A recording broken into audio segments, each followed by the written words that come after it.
Right guys, you might have seen over the past week or so the media and left-wing tosspots screaming from the rooftops about Tony Abbott, the former Australian Prime Minister, becoming a trade envoy for the UK. As a general rule, if media and hard-left politicians are screaming about someone being appointed by the government, then the appointment is possibly a good thing. Now, the reason the left don't like him is because they claim he has said some mean words against women and protected groups in the past, meaning he likely just stated some facts of life they did not like. But to be honest, I don't care what he said or says. I care what he does in relation to our trade deals. But naturally, the Guardian seem to hate this appointment the most, almost like Dominic Cummings 2.0. So we will take a look at their butthurt article citing Australian Labour MPs like they are a credible source and means it should happen. Aussie Labour, like the ones here, are the septic spots on the arse of humanity. The article headlines, Tony Abbott's UK trade role sparks conflict of interest concerns, calls for Australian government to regard him as a foreign agent and explain how he can possibly work on a post-Brexit trade deal. Yes, because your former Prime Minister coming to help a friendly nation makes him a foreign agent, only in the left-wing lunatic's eyes. The controversial appointment of Australian former Prime Minister Tony Abbott as an official trade advisor for the UK has sparked questions as to how he will manage conflicts of interest. Well, Tony Blair has run around doing a hell of a lot more over the past 10 or 15 years, so I'm sure he should be fine.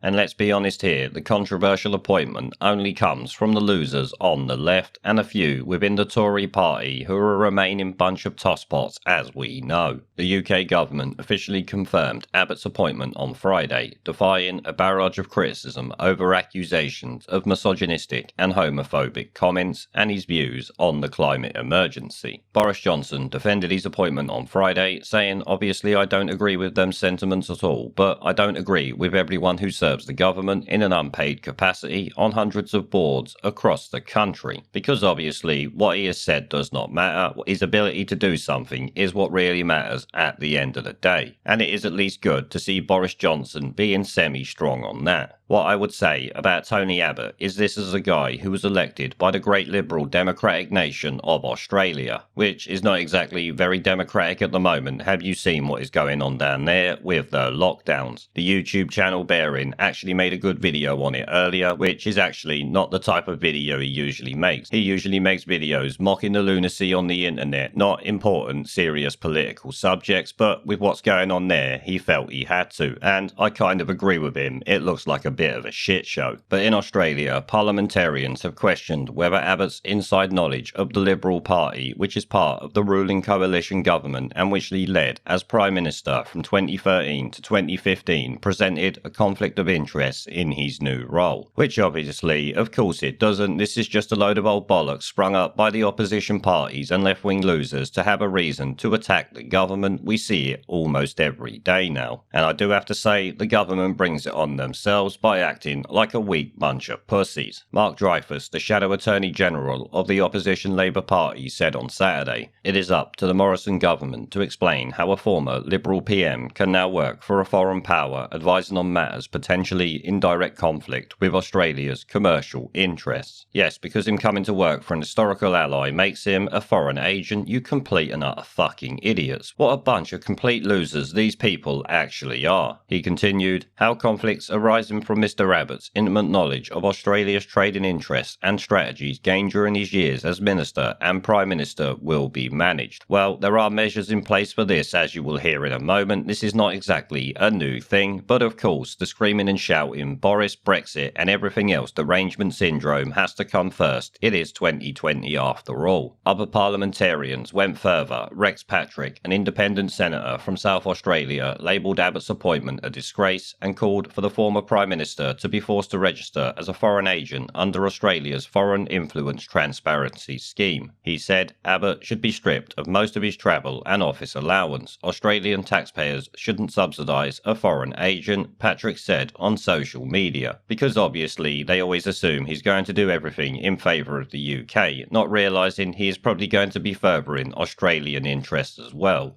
which is why the Australian Attorney General has supported him. It says, Australia's Attorney General Christian Porter congratulated Abbott on his appointment and wished him every success in securing a new free trade deal between Australia and the UK. Because obviously he's there to help both sides. He's going to be on our side trying to get a deal with his country because it benefits his country, you complete and utter fucking idiots. Like I said, much like Labour over here, the Labour Party in Australia are not interested in helping the people of Australia. They are only interested in furthering their agenda and political attacks on the other side. Mr Abbott will no doubt be aware of the routine requirements for former cabinet ministers under the Foreign Influence Transparency Scheme, he said. In the first instance, it is up to each individual to determine whether or not their circumstances meet the registration requirements. In the lead-up to his appointment to the unpaid position, Abbott attracted criticism from Tory MPs, charities and LGBT groups and environmental activists. So in other words, the doctors, nurses and every other fucker, the BBC will get on there and call them doctors, not political activists. And the rest of it's just moaning about controversial speeches and things like that. We don't really care about that. He rallied against COVID health dictatorship in the UK this week, which seems to have caused divisions even among his fellow Board of Tradie appointees. No one cares about that. They're all a butthurt bunch of snowflakes, I would bet. Now, I do find it funny how much the Guardian have to reach in order to get people to attack this guy. So what if he said things that people don't like? Who actually cares? Everyone has a right to say what they want. He didn't call violence on anyone, so at the end of the day, there is nothing you can do about it. Once again, I will say well done to Boris for sticking by his guns and continuing the appointment, even with all the screaming and shouting that we have seen here. Hopefully, Tony Abbott can help the UK